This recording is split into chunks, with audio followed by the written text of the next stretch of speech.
Marcus Chen wiped blood from his mouth as he stood in the center of the crystal arena.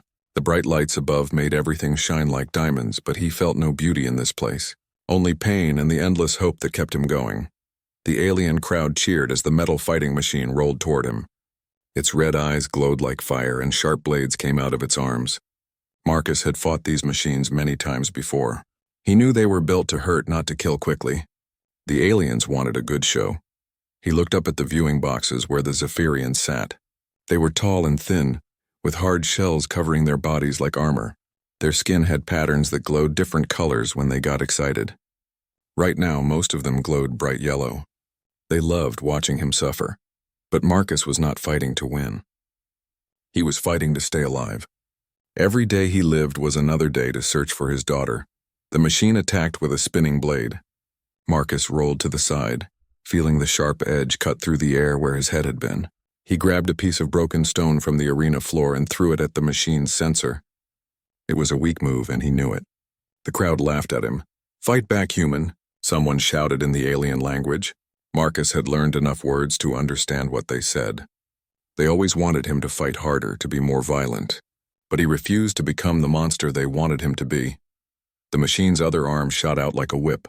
The metal cord wrapped around Marcus's leg and pulled him down hard. His back hit the crystal floor and pain shot through his body. The machine dragged him across the smooth surface while the crowd cheered louder. Marcus remembered the day his world ended. He had been working on a construction site when the ships came. Giant black vessels that covered the sky like storm clouds. The Zephyrian Empire had arrived to claim Earth as their newest territory. The invasion lasted only 3 days. Human weapons could not hurt their ships. Human armies could not stop their soldiers. When the fighting ended, the aliens started taking people. Some went to work camps.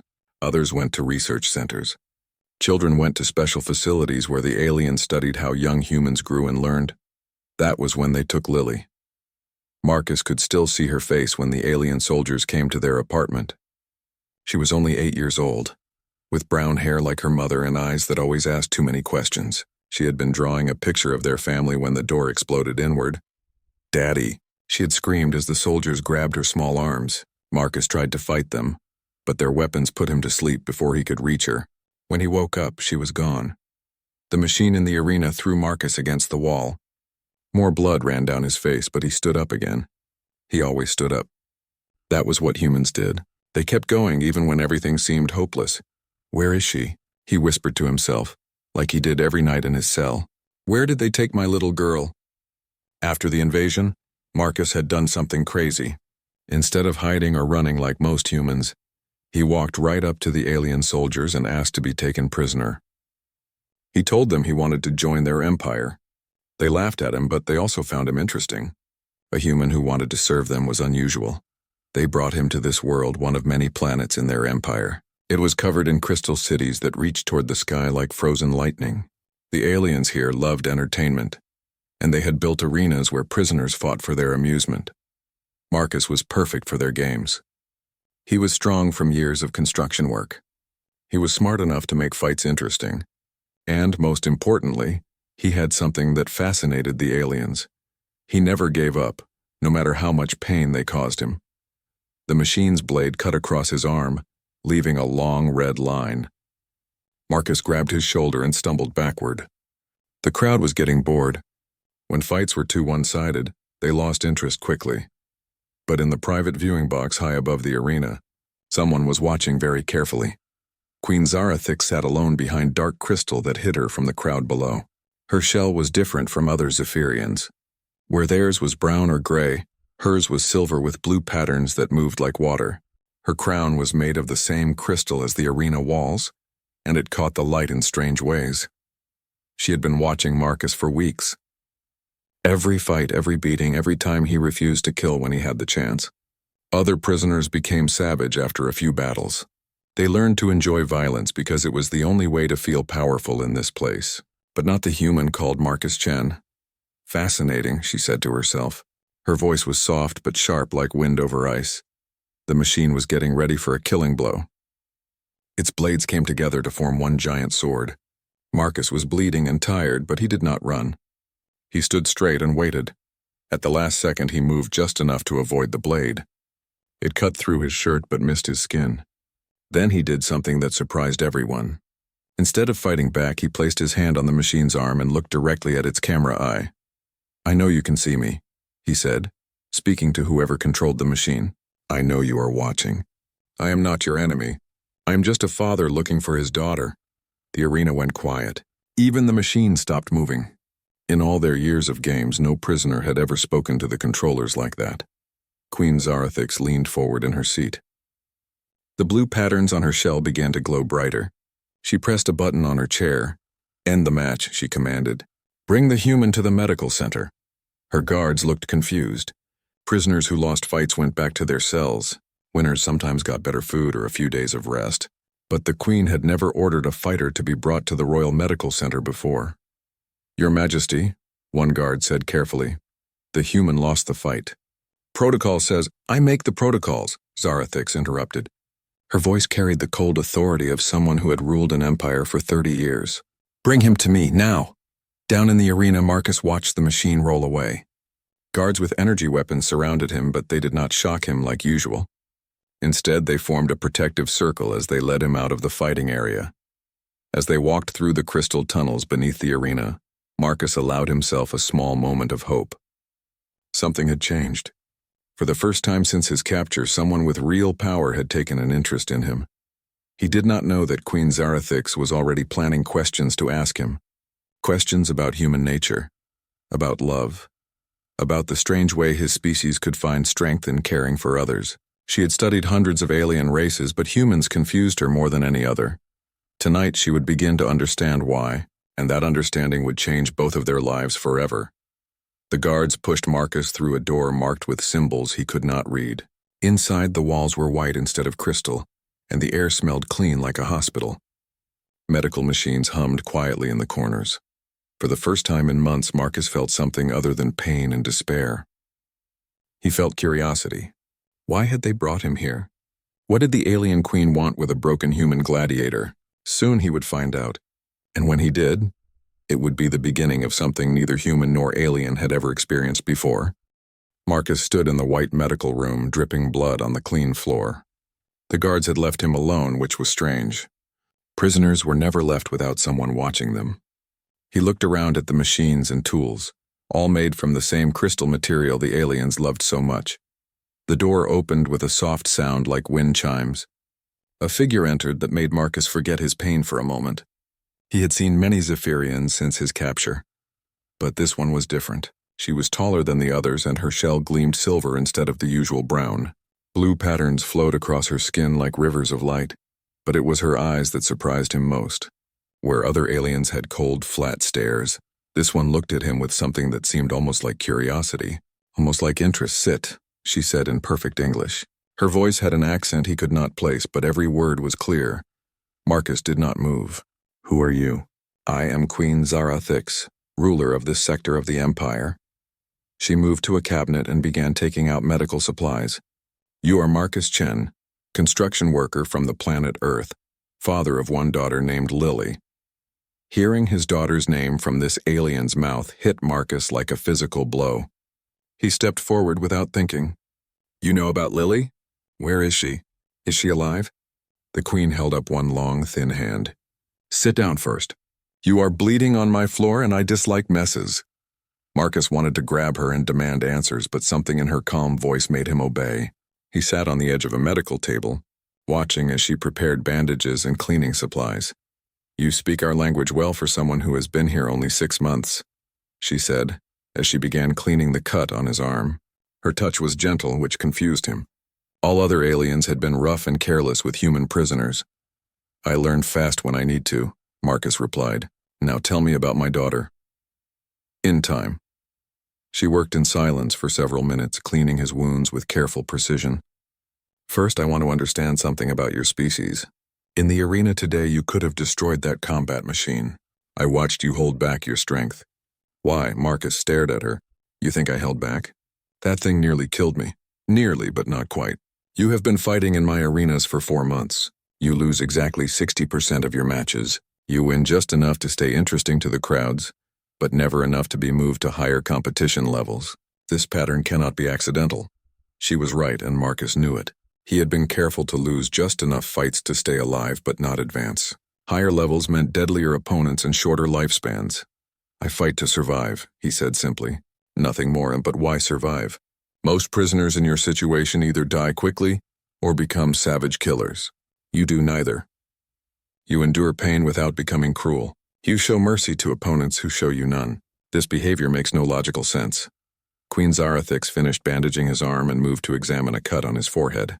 This close, Marcus could see that her silver shell had tiny patterns carved into it, like artwork made of living metal.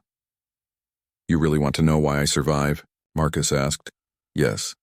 Because somewhere in your empire my 8-year-old daughter is scared and alone. She is waiting for her father to find her. Every day I stay alive is another day I might discover where you people took her." The Queen's hand stopped moving. She stared at Marcus with those strange, bright eyes. "You endure torture and pain for the possibility of finding one small human? Even though you may never succeed?" "She is my daughter," Marcus said, as if that explained everything. "Your offspring," the Queen said slowly. "Your genetic legacy." "No," Marcus shook his head. "She is my child. I love her. Do you understand that word, love?" Queen Zarathix stepped back. The blue patterns on her shell began to glow brighter, which Marcus had learned meant aliens were thinking hard about something. "Love is an inefficient emotion," she said finally. "It causes beings to make poor decisions. It leads to weakness and failure, does it?" Marcus asked. "Then why am I still alive when stronger prisoners have died? Why have I survived 4 months of your games when others last only weeks?" The Queen had no answer for that. She continued treating his wounds, but Marcus could see her mind working behind her eyes. "Tell me about this, love," she said after a long silence. "Explain how caring for one small being gives you strength instead of making you weak." For the next hour, Marcus talked. He told her about Lily's first steps, her first words, the way she laughed when he pushed her on swings at the park. He described reading bedtime stories and helping with homework and all the small moments that made being a father the most important thing in his life. The Queen listened without interrupting. Sometimes she asked questions that showed she did not understand basic human emotions. Her people, she explained, created offspring through scientific methods. Children were raised by the state and trained for specific jobs. Parents and children rarely formed personal bonds. "We are more efficient this way," she said. "Personal attachments create bias and poor judgment." "Maybe," Marcus admitted. "But they also create something your people do not have." "What is that?" "A reason to be better than you are. A reason to fight when everything seems hopeless. A reason to sacrifice yourself for something more important than your own life." Queen Zarathix was quiet for a long time after that. She finished treating his wounds and put away her medical supplies. Then she sat down across from him and studied his face. "Your daughter," she said finally. "She is alive." Marcus felt his heart stop and then start beating too fast. "Where?" "The research facility on Kepler Prime, our capital world. She is part of a long-term study on human child development. The scientists there are trying to understand how your young learn and grow." "Is she hurt? Are they treating her well?" "She is unharmed. The research requires keeping subjects healthy and functional. But Marcus Chen, you must understand something. That facility contains the Empire's most important scientific work. The experiments there have been running for years. The Council would never allow anyone to interfere with them." Marcus stood up, his hands clenched into fists. "I do not care about your council or your experiments. That is my daughter." "Yes," the Queen said softly. "I am beginning to understand what that means." She was quiet again, and Marcus could see her thinking. The blue patterns on her shell moved faster now, like water in a stream. "I want to make you an offer," she said at last. "But first you must prove something to me. You must show me that human strength is real, not just an interesting theory." "What kind of proof?" "Trials. Tests that will push you beyond anything you have faced in the arena. Some will test your body, others your mind. All will test this love you speak of so highly." Marcus did not hesitate. "What do I get if I succeed?" "If you prove that human emotional bonds create real strength, I will help you reach your daughter. But if you fail, you will die in the attempts. And if you succeed but try to deceive me, you will wish you had died." It was not much of a choice, but it was the first real hope Marcus had felt since his capture. The Queen was offering him a chance to prove that love was stronger than logic, that caring was better than coldness. "I accept," he said. Queen Zarathix nodded slowly. Good, your first trial begins tomorrow. But tonight you will stay here in the medical center. I want to observe you when you think no one is watching. I want to understand what drives a being to choose love over survival. Guards came to escort Marcus to a small but clean room connected to the medical center. As they led him away, he heard the Queen speaking quietly to herself in her own language. He could not understand the words, but something in her tone had changed. For the first time since meeting an alien, Marcus thought he might have found one who could learn to see humans as more than just interesting animals. If he could prove his point, if he could show her that love was strength instead of weakness, maybe he could save not just Lily but change how the entire empire saw his species. It was a dangerous hope, but it was all he had, and for a father searching for his daughter, it was enough. Marcus woke to the sound of crystal chimes. The room where he had slept was small but comfortable, nothing like the dark cells where other prisoners lived. Sunlight came through a window that showed him the alien city stretching toward the horizon, all towers and bridges made of glowing crystal. A guard brought him food that was actually warm and tasted decent. Another brought clean clothes that fit properly. Marcus wondered if this was part of the test or if Queen Zarathix simply treated all her subjects better than other aliens did. When they came to get him, the guards were polite instead of rough. They led him through halls filled with art and strange plants to a room he had never seen before. It was round with a high ceiling, and the walls showed moving pictures of space and distant stars. Queen Zarathix waited in the center of the room. Today her shell gleamed brighter than before, and the blue patterns moved in slow, complex shapes. She held a device that looked like a crystal tablet. Your first trial, she said without any greeting. Logic under pressure. The room changed around them. The walls became a maze of mirrors and lights. Marcus found himself standing on a platform surrounded by spinning barriers and moving walls. Numbers and symbols appeared in the air, glowing like fire. You must solve the mathematical sequence to stop the barriers from closing, the Queen explained. You have 10 minutes. If you fail, the walls will crush you. Marcus looked at the floating numbers. Mathematics had never been his strongest skill, but he could see patterns forming in the sequence.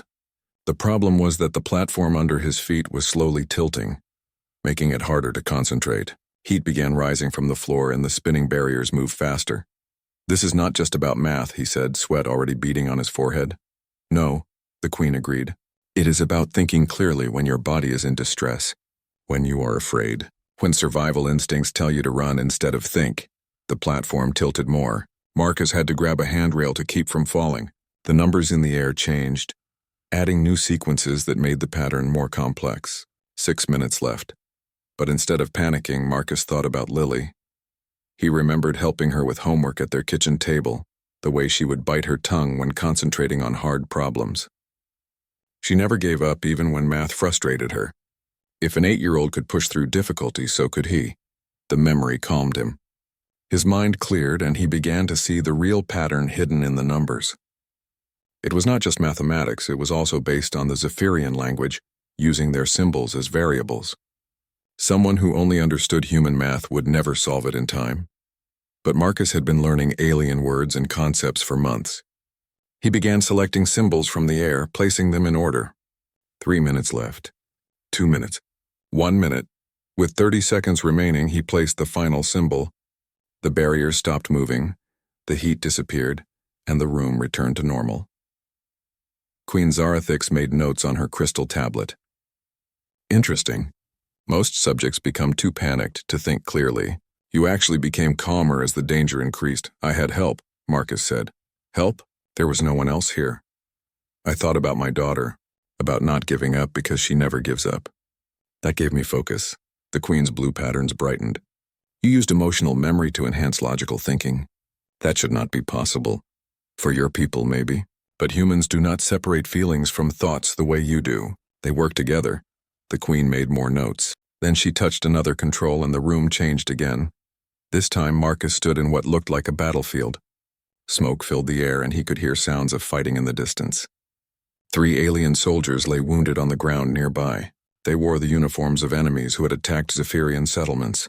Second trial, the Queen announced. Mercy under anger. One of the wounded soldiers looked up at Marcus with hatred in his eyes. Human scum, he spat in broken English. Your species should be extinct. Another soldier was more seriously hurt, bleeding from a chest wound. But when Marcus moved toward him, the alien tried to grab a weapon. These soldiers, the Queen explained, attacked a civilian transport last week. They killed 60 innocent beings, including children. You have medical supplies that could save their lives, but they have sworn to kill you if they recover. What do you do? Marcus looked at the supplies in his hands, then at the 3 wounded aliens. Every human instinct told him to let them die. They were enemies who wanted to destroy his entire species. Helping them made no logical sense. But he thought about what Lily would say if she could see him now. She had always been kind to everyone, even kids at school who were mean to her. "Daddy," she had told him once, "being good is not about being nice to nice people. It is about being nice to everyone." Marcus knelt beside the most seriously wounded soldier and began treating his chest wound. The alien cursed at him and tried to bite his hands, but Marcus continued working. When he finished with the first soldier, he moved to the second, then the third. "You are making a mistake, human," one of them said as Marcus bandaged his arm. "We will kill you when we are strong enough." "Maybe," Marcus replied, "but that does not change what is right." When he finished, all 3 soldiers were stable. They glared at him with confusion and anger, unable to understand why their enemy had saved their lives. The Queen dismissed the simulation, and the wounded soldiers disappeared like smoke. She was writing rapidly on her tablet, her patterns moving so fast they looked like lightning. "Remarkable," she said. "You chose to help beings who openly threatened to kill you. Your own survival instincts should have prevented this." "Survival is not the most important thing," Marcus said. "Being the kind of person my daughter can be proud of matters more. Even if she never knows what you did, especially then. What we do when no one is watching shows who we really are." The trials continued for hours. The Queen tested Marcus's creativity by making him solve puzzles with limited resources. She tested his courage by putting him in simulated danger where running would be easier than fighting. She tested his compassion by showing him suffering beings and measuring how he responded.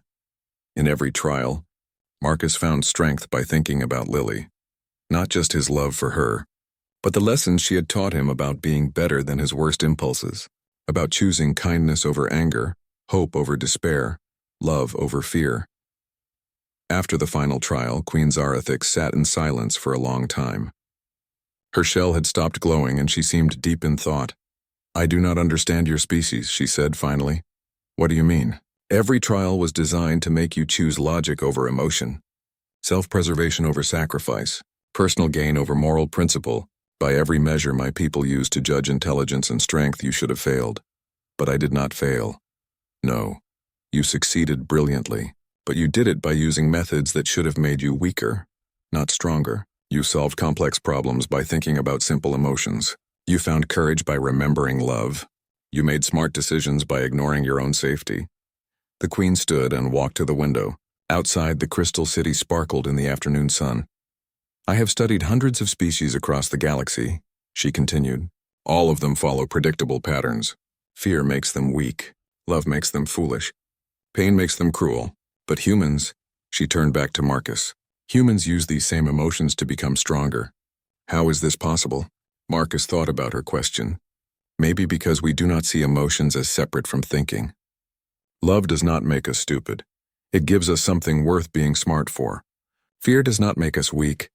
It teaches us what we need to protect. Pain does not make us cruel. It helps us understand other people's suffering. Other species would call that inefficient. Other species are not human. Queen Zarathix was quiet again. Then she said something that surprised Marcus. "I want to understand this better. I want to study not just your species, but you specifically. These emotions you speak of, this love that gives you strength. I want to learn how they work." "Why?" "Because in 30 years of ruling this empire, I have never seen anything like what you showed me today. My people value logic and efficiency above all else. We have built a great civilization through cold calculation and precise planning, but we have also become—" She paused, searching for the right word. "Empty. We create no art, form no deep friendships, feel no joy in our accomplishments. We exist, but we do not truly live." Marcus saw something in her eyes he had not noticed before. Not just curiosity, but loneliness. This powerful alien queen, ruler of worlds and commander of armies, was alone in a way that made him feel sorry for her. "Your daughter," she said, changing the subject, I have been reviewing her file. She is remarkable. How do you mean? The researchers expected human children to be broken by separation from their families. They predicted fear, despair, eventual surrender to training. But your Lily has done none of these things. Marcus felt his heart racing. What has she done? She has been teaching the other children to hope. She tells them stories about their families, helps them remember who they were before capture. She has organized them into groups that support each other emotionally. The researchers are baffled because their subjects are growing stronger instead of weaker. Pride swelled in Marcus's chest. Even in the darkest circumstances, his daughter was still the brave, kind girl he had raised. Marcus stared at Queen Zarathix, waiting to hear her proposal. The way she had changed the subject from his daughter to studying him made him nervous. He had learned not to trust aliens who seemed too interested in human behavior. What kind of proposal? He asked carefully. The queen moved closer, and Marcus could see that the patterns on her shell were glowing with colors he had never seen before. Soft purple mixed with the usual blue, creating something that looked almost warm. Stay with me, she said simply. Not as a prisoner or a test subject, but as... She paused, searching for words. As a teacher, help me understand these emotions that make your species so strong. In return, I will bring your daughter here and ensure her safety. Marcus felt his heart skip. The offer was everything he had hoped for since his capture. But something in the queen's voice made him suspicious. Why? He asked. You have hundreds of human prisoners to study. Why do you need me specifically? Because you are different from the others. Most humans in our facilities either break under pressure or become violent and unpredictable. You have done neither. You have shown me that love can be a source of strength rather than weakness. I want to learn more about this. She walked to the window and looked out at her crystal city. My people have ruled this empire for 3,000 years through logic and efficiency. We conquered worlds and species because we could calculate the most effective methods of control. But we have never truly understood why some beings fight so hard for things that seem worthless. Things like what? Freedom, family, hope. She turned back to him. We can destroy armies and conquer planets, but we cannot understand why parents would die for children they barely know, or why lovers would sacrifice empires for each other. These emotions seem irrational, yet they create a strength we cannot replicate. Marcus studied her face. Behind the alien features, he could see something that looked almost human. Loneliness, curiosity, and something else he could not quite identify. There is more to this than scientific study, he said. What are you not telling me? The queen was quiet for a long moment. When she spoke again, her voice was softer than he had ever heard it. I have been watching you for weeks, Marcus Chen. Not just in the arena, but in your cell at night. I have seen you talk to a photograph of your daughter that you keep hidden under your mattress. I have watched you exercise not to become stronger, but to stay healthy so you can find her. I have observed you share food with weaker prisoners even when you are hungry yourself. Marcus felt exposed, like she had been reading his private thoughts. So I have begun to feel things I do not understand. When you are hurt in the arena, I experience what I think you would call concern. When you speak about your daughter, I feel something that might be longing. When I imagine you dying in the trials, I experience distress that has no logical explanation. Marcus stared at her in shock. Was this alien queen saying what he thought she was saying? I believe, she continued, that you would call these feelings love, but that should be impossible. My species does not form emotional attachments. We do not experience romantic bonds. Yet somehow you have changed something in me that I did not know could be changed. The purple glow in her shell patterns grew brighter. Marcus had learned that different colors meant different emotions in Zephyrian body language, but he had never seen purple before. You are in love with me? He asked, hardly believing the words as he said them. I think so, though I am not certain what that means or what I should do about it. She looked directly at him. Is it possible for beings from different species to form these bonds you call love? Marcus thought about her question. A month ago, he would have said it was impossible. Aliens were the enemy, the invaders who had destroyed his world and taken his daughter. But this alien had treated his wounds with gentle hands, listened to his stories about human emotion, and tested him not to break him but to understand him. I do not know, he said honestly. I have never thought about it before, but you could consider it. You could teach me how these feelings work. Before Marcus could answer, alarms began ringing throughout the palace. Red lights flashed in the corridors outside. and he could hear running footsteps and shouted orders in the alien language.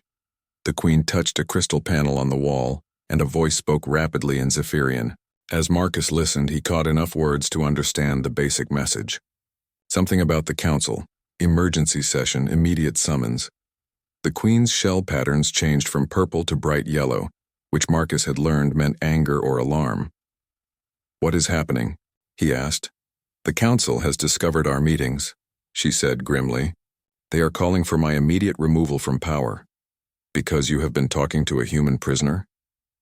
Because they believe I have been contaminated by human emotions. In their view, a leader who can feel love or compassion is no longer fit to rule." More alarms sounded, and Marcus could hear the sound of many feet marching in formation. The Queen moved to another panel and pressed several buttons. Images appeared on the walls showing different parts of the palace. Marcus saw Zephyrian soldiers in black armor moving through the halls. Their weapons were larger than the ones carried by regular guards, and they moved with the precision of an elite military unit. "General Vexnor," the Queen said, pointing to a tall figure leading the soldiers. "He has been waiting for an excuse to challenge my rule. The council must have given him permission to act. What will they do to you?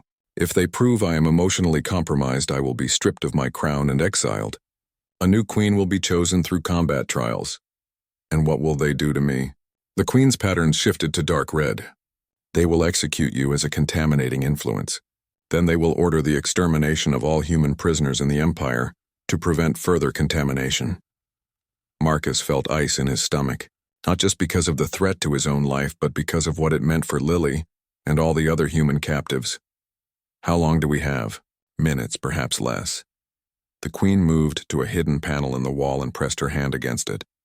The panel opened to reveal weapons and armor. "Marcus, I need to ask something of you that may seem impossible." "What?" "Help me fight them. Not just for your life or mine, but for the idea that different species can understand each other, for the possibility that love is stronger than fear." Marcus looked at the weapons in the hidden panel, then at the alien queen who claimed to love him. Everything logical told him to refuse. He was one human against an empire. Even if they somehow escaped, where could they go? How could they survive? But then he thought about Lily, somewhere in a research facility teaching other children to hope. He thought about all the human prisoners who would die if Vexnor took power. He thought about the test the Queen had put him through, and how he had found strength not by ignoring his emotions but by embracing them. "If we do this," he said, "I want your promise about something. Name it. No matter what happens to us, you will send word to the research facility. Tell them to protect the human children. Do not let Vexnor hurt them because of what we do here." The Queen nodded. "I promise." Marcus reached for one of the alien weapons. It was heavier than he expected, but the grip adjusted to fit his human hands. "Then let us show your people what love can accomplish." The Queen smiled, and Marcus realized it was the first time he had seen a Zephyrian smile. It changed her whole face, making her look less alien and more like someone he could care about. "Together?" she asked. "Together," he agreed. The doors to the chamber burst open, and General Vexnor entered with a squad of black-armored soldiers. His shell was darker than the Queen's, with red patterns that pulsed like angry heartbeats. "Zarathix," he announced in a voice like grinding stone. "By order of the Council, you are under arrest for emotional contamination and dereliction of duty. The human will be executed immediately." The Queen stepped in front of Marcus, her weapon raised. "I am still your Queen, Vexnor. You will not harm him." "You are no longer queen of anything," the general replied. "Your attachment to this alien creature has made you weak and irrational. The Empire needs strong leadership, not rulers who fall in love with their enemies. Marcus is not my enemy. He is proof that we have been wrong about love, about emotions, about what truly makes a being strong." Vexnor laughed, a harsh sound like breaking glass. "Love makes you strong? Then let us test that theory." He raised his weapon, aiming not at the Queen but at Marcus. In that moment, Marcus understood that this was not just about politics or power. This was about two different ways of seeing the universe. One based on cold logic, the other on the belief that caring for others was the greatest strength of all. The battle for the future of the Empire was about to begin. The first energy blast from General Vexnor's weapon scorched the wall where Marcus had been standing a second before. Queen Zarathix had pushed him aside and returned fire in one smooth motion, her shot hitting the general's shoulder and spinning him around. "Take cover," she shouted to Marcus as more soldiers poured into the room. Marcus dove behind a crystal desk as energy blasts lit up the chamber like deadly lightning. The Queen moved with a grace he had never seen before, dancing between the soldiers' shots while returning precise fire of her own. But there were too many of them, and more kept coming. "Your pet human cannot save you now," Vexnor called out as he recovered from his wound. "Surrender, and I will make his death quick." "Never," the Queen replied, shooting down another soldier. But Marcus could see they were being overwhelmed. For every soldier they stopped, two more appeared in the doorway. Then Marcus remembered something from his construction days. He looked up at the crystal ceiling with its intricate support beams and flowing artistic patterns. Like all Zephyrian architecture, it was beautiful but not necessarily practical. "The ceiling," he shouted to the Queen. "Can you hit the central support?" She glanced up and immediately understood. "Get ready to run." Her next shot struck the main crystal beam that held up the elaborate ceiling. The entire structure began to crack and groan. Chunks of crystal fell like deadly rain, forcing the soldiers to retreat toward the doorway. "Now," the Queen grabbed Marcus's hand and they ran toward a side exit he had not noticed before. Behind them, half the ceiling collapsed, blocking the chamber and buying them precious time. They ran through twisting corridors of crystal and metal, the Queen leading the way through passages Marcus had never seen. Alarms wailed throughout the palace, and he could hear soldiers searching for them in every direction. "Where are we going?" Marcus asked as they paused at an intersection. "The communication center," the Queen replied, breathing hard. "If we can reach it, I can send messages to my loyal forces throughout the Empire. Some will still follow me instead of the Council." "How many?" "Enough, I hope." They reached a stairway that spiraled upward through the center of a crystal tower. As they climbed, the Queen explained her plan. There were military commanders on distant worlds who respected her more than they feared the Council. Space captains who owed their positions to her leadership. Scientists and administrators who believed in her vision of a better empire. "But will they fight for you when they learn you have been contaminated by human emotions?" Marcus asked. The Queen stopped climbing and looked at him. "I'm hoping they will fight for me because I have been enhanced by human emotions." "You have made me a better leader, Marcus. I see that now." They reached the communication center to find it already occupied. A dozen technicians worked at crystal consoles, sending messages throughout the Empire. But when they saw the Queen, they did not bow as they should have. Instead, they raised weapons. "I am sorry, Your Majesty," one of them said nervously, "but we have orders from the Council. You are to be detained until General Vexnor arrives." Marcus stepped forward before the Queen could speak. "My name is Marcus Chen," he said in his loudest, clearest voice. "I am a human being, a father, and apparently the reason your Queen is considered contaminated." The technicians stared at him in confusion. Most had probably never seen a human up close before. "You think love makes people weak?" Marcus continued. "Then let me tell you about my daughter Lily. She is 8 years old and trapped in one of your research facilities. For 6 months, she has been separated from everyone she loves, studied like a laboratory animal, surrounded by aliens who see her as nothing more than an interesting specimen." He walked toward the technicians, ignoring their weapons. "But do you know what she has been doing? She has been taking care of the other human children, teaching them to remember their families, helping them stay strong, organizing them into groups that support each other. Your researchers expected her to be broken by despair, but instead she has been building hope." One of the technicians lowered his weapon slightly. "What is your point, human?" "My point is that love gave an 8-year-old girl the strength to inspire others even in the darkest circumstances. Love gave me the strength to survive your arenas for months while searching for her. And love gave your Queen the wisdom to see that emotions are not weakness. They are the greatest source of strength in the universe." The Queen stepped up beside him. "I have ruled this empire for 30 years through logic and calculation. I conquered worlds and commanded fleets, but I never truly understood what we were fighting. Until I met this human. We have been trying to control other species through fear, but we never learned what makes them truly powerful." "And what is that?" another technician asked. "The willingness to sacrifice everything for something greater than yourself," the Queen replied. "The strength that comes from caring about others more than you care about your own survival. The power of love." Marcus could see some of the technicians wavering. Their weapons dropped a little lower, and uncertainty replaced the cold determination in their eyes. Then General Vexnor's voice echoed through the tower's communication system. Citizens of the Empire! Your former queen has been corrupted by alien influence. She values the emotions of inferior species over the logical superiority of our people. Even now she stands with a human male who has infected her mind with primitive feelings. The technicians raised their weapons again, but the queen activated a panel with her royal access codes. Her own voice now broadcast throughout the Empire. Citizens of the Empire, I am still your queen, and I have learned something that will change our civilization forever. For 3,000 years we have conquered through fear and ruled through cold logic. We have built a great empire, but we have never built anything worth truly caring about. She looked at Marcus, and her shell patterns glowed with that warm purple light again. Today I have discovered that love is not weakness. Love is the force that turns ordinary beings into heroes. It is what makes parents fight impossible odds for their children. It is what makes soldiers die for their comrades.